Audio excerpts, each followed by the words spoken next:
So student, let's continue the chapter regional kingdom administration in the kingdom, मतलब कि kingdoms में किस तरीके से एडमिनिस्ट्रेशन चलता था. In the kingdom of South India we find a common thread running in the administration of the various provinces. South India में हमने देखा है, जो रिसोर्सेज मिले उससे पता चला कि एक कॉमन तरीका था सभी में एडमिनिस्ट्रेशन चलाने का. Undoubtedly the king was the head of the government and the administration. जो राजा होते थे वो निसंदेह जो हेड होते थे एडमिनिस्ट्रेशन के. He was also the commander in chief of the arm force. सैनिकों के कमांडर ऑफ चीफ भी वही होते थे. He was an absolute ruler who took high sounding title like Maharaja Dhiraj, Tribhuvan Chakravarti वगैरह. ये सब चीज़ें उनको टाइटल दी जाती थी. लॉर्ड ऑफ द वर्ल्ड और किंग ऑफ किंग कहते हैं इन्हें. Although the king has absolute power, but in practice he was helped by various officers. हालांकि जो किंग है उसके पास वो मेन पावर था, वो मेन शक्तिशाली माने जाते थे, लेकिन उनकी हेल्प के लिए बहुत सारे ऑफिशियल्स भी थे. They were often consulted and their advice was accepted by the ruler. राजा उनकी सलाह वगैरह लिया करते थे. दीज ऑफिशियल्स वार सामंत, रेवेन्यू मिनिस्टर, सेनापति, ट्रेजर, चीफ जस्टिस एंड पुरोहित होते थे. ये आप अंडरलाइन करेंगे. These functionaries was recruited from influent family and the officers was often hereditary.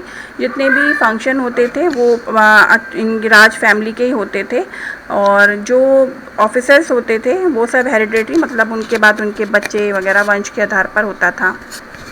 सामंस were defeated ruler. Their territories were returned to them after they accepted the suzerainty of the ruler. सामंत जो होते थे वो हारे हुए राजा होते थे, जिनको राजा हरा देते थे वो सब, और जब वो उनको राजा की अधीनता स्वीकार कर लेते थे तो उनको उनका जो राज्य है वो लौटा दिया जाता था, बस उसके बदले में उनको टैक्स वगैरह देना होता था. The samanta paid tribute and supplied a continuous of troops wherever needed. सैनिकों को भी देना पड़ता था जब ज़रूरत होती थी. He attended the royal court with gift and presents. उन्हें रॉयल कोर्ट में जाकर गिफ्ट वगैरह, पीजेंट्स वगैरह, प्रेजेंट्स वगैरह देने होते थे. Very often the samanta were not loyal and always ready to declare their independence. और हालांकि ये होता था कि सामंत हमेशा लॉयलफुल नहीं होते थे, वो हमेशा ये सोचते रहते थे किसी तरीके से वो इंडिपेंडेंट हो जाए. बिग लैंड लॉर्ड और warrior chief were also called samanta. Landlords और वॉरियर चीफ भी सामंत कहलाते थे. One such instance was that of the Rajkoot of the Deccan who were the subordinate of Chalukya. इसका एक एग्जाम्पल है. राजकूट जो दक्षिण के थे वो चालुक्य के सबॉर्डिनेट थे. राजकूट chief Danti Durga overthrew the Chalukya overlordship and become independent. इन्होंने जो है चालुक्य को से इंडिपेंडेंट हो गए थे, अपने आप को स्वतंत्र कर लिया था, और वो इंडिपेंडेंट जो वहाँ के दंती दुर्गा है वो वहाँ के राजकूट के राजा बन गए. The king had to maintain law and order in the state. King को अपने राज्य में लॉ एंड ऑर्डर मेंटेन करना पड़ता था. पीपल के लिए वेलफेयर के लिए काम करने पड़ते थे. He had to lead the army in times of war. जब कोई युद्ध वगैरह होता था आर्मी को लीड करते थे. King collected revenue and taxes from the people to fulfil his multifarious responsibility. राजा जो है प्रजा से टैक्स वगैरह लेता था, जिससे वो बहुत सारी रिस्पॉन्सिबिलिटीज़ को पूरा करता था. द किंग गेव लैंड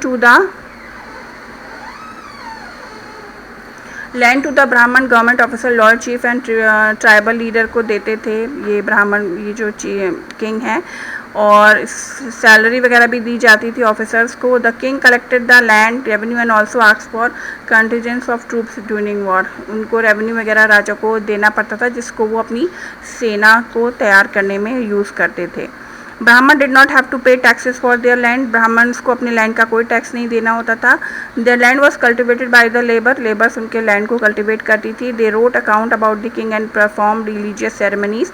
जो पंडित वगैरह ब्राह्मण होते थे वो रिलीजियस सेरेमनीज को ऑर्गेनाइज करते थे. They also brought more land under cultivation. उसके बदले में उन्हें दान दक्षिणा में लैंड दिया जाता था. peasant, herders, artisans had to give a part of their produce to the king. इन लोगों को राजा को अपने जो भी इनका प्रोडक्शन होता था या जो कुछ भी ये करते थे उसमें उनका कुछ पार्ट राजा को देना होता था. देवर क्लेम्ड एज रेंट. इसको रेंट कह सकते हैं. द ट्रेडर ऑल्सो पे टैक्स. ट्रेडर भी टैक्स देते थे. Village was an important unit of administration look after by the village headman. Village जो है वो इम्पॉर्टेंट एडमिनिस्ट्रेशन की यूनिट थी, जो कि विलेज का हेडमैन उसको देखता था. The village had various committee to look after local school, water tank, temples and road. Village में भी बहुत सारी कमिटीज़ होती थी, जैसे कि लोकल स्कूल को देखना है, वाटर टैंक्स है, टेम्पल्स है, ये सब चीज़ों को भी ये विलेज में देखा जाता था, जो हेडमैन देखते थे। The village administration continued on the same pattern till independence, और इसी तरीके का पैटर्न इंडिपेंडेंस के बाद इंडिया में भी रखा गया है। विलेज में ग्राम पंचायत वगैरह होती हैं जो गाँव का एडमिनिस्ट्रेशन देखती हैं। नेक्स्ट हम नेक्स्ट उसमें पढ़ेंगे।